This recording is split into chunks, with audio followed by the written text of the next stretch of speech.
Bonjour jeunes aventuriers fans de manga. On nous a demandé une vidéo sur le film Broly sorti en 2018.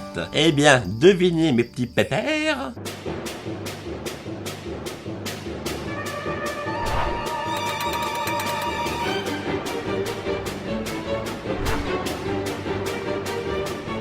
La voici.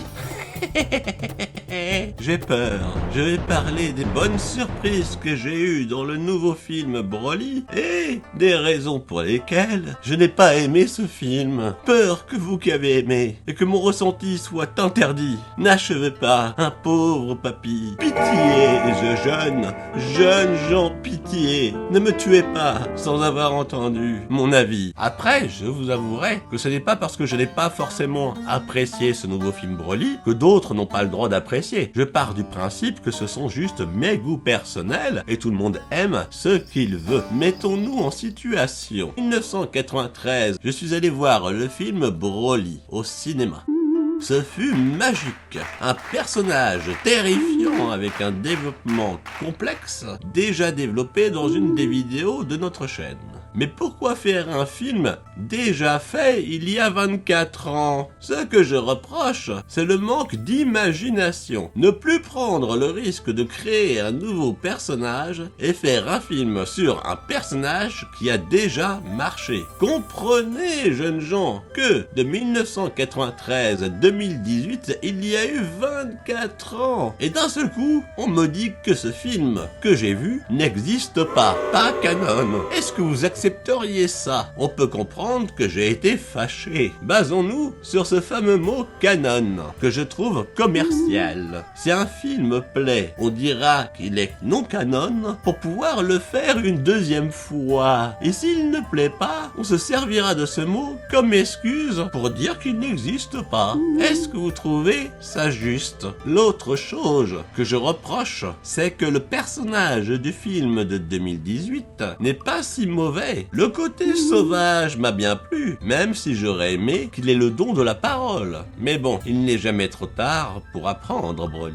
Son rapport à son père, je n'ai pas eu le même ressenti que dans le film de 93, dans lequel son père est le mal absolu. Cette fois-ci, on nous suggère cette pensée par les propos de Chile. Mais je ne suis pas complètement d'accord avec elle. Oui, son père, Paragus, veut utiliser la force de Broly comme aide pour se venger. Oui, il installe aussi un dispositif sur Broly, mais pas pour le contrôler, pour le bien de Broly et de tous, afin que celui-ci ne perde pas contrôle, ce qui inclut une forme de bienveillance et d'amour envers son fils. Il élève son fils à la dure, mais reste attaché à celui-ci. La réaction qu'a Broly lorsqu'il voit son père mort est très révélatrice sur leur relation. Ce que j'ai moins aimé, ne me tuez pas, je vous l'ai déjà dit, c'est d'une part le fait que Broly, Goku et Vegeta seraient soi-disant nés le même jour, ce qui crée des incohérences puisque Vegeta a 5 ans de plus que Son Goku. Lors de la destruction par exemple de la planète Vegeta, Goku n'a pas encore 1 an, il vient de naître, mais Vegeta a déjà 5 ans. Comment expliquer cela? Je n'ai pas non plus apprécié les jingles ou musiques à la mode américaine lorsque des personnages apparaissent, comme par exemple les cris Goku, Goku, Goku à l'apparition de Goku. Et on vous fait la même chose avec Broly et Gogeta. D'une part, ça me sortait de l'ambiance du film, mais aussi je l'ai pris comme un bras d'honneur en plein visage pour la France. Pourquoi? Eh bien, ça n'a rien à voir avec de la jalousie, contrairement à ce que les fanboys diraient. Il faut remonter en 1988 pour comprendre. Leçon d'histoire.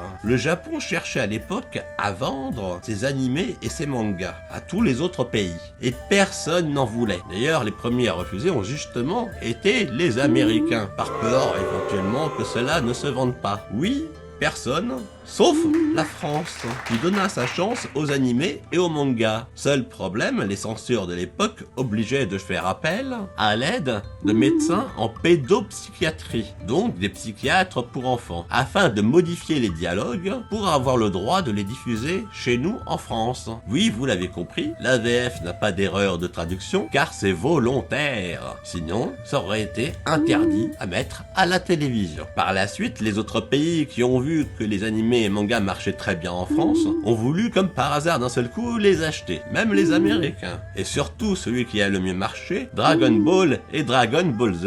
Sans oublier que de 1988 à 2019, la France est le pays étranger rapportant le plus d'argent au Japon en vente de mangas et animés. Vous voyez où je veux en venir. Et oui, sans cette VF que beaucoup critiquent, eh bien nous n'aurions jamais connu les animés et les mangas à moins d'habiter au Japon. Tout comme pour les VF inexistantes dans les jeux vidéo Dragon Ball Z, alors que les voix américaines sont présentes. J'aurais bien aimé dans ce cas-là un clin d'œil à la France. Question de principe, je dis ça, je dis rien, mais je le dis quand même. Car nous avons contribué au succès mondial de Dragon Ball, devant autant d'ingratitude. J'ai cru que j'allais en faire une crise cardiaque. Par contre, j'ai apprécié que le style de dessin se rapproche de celui connu depuis plus de 20 ans dans Dragon Ball et Dragon Ball Z.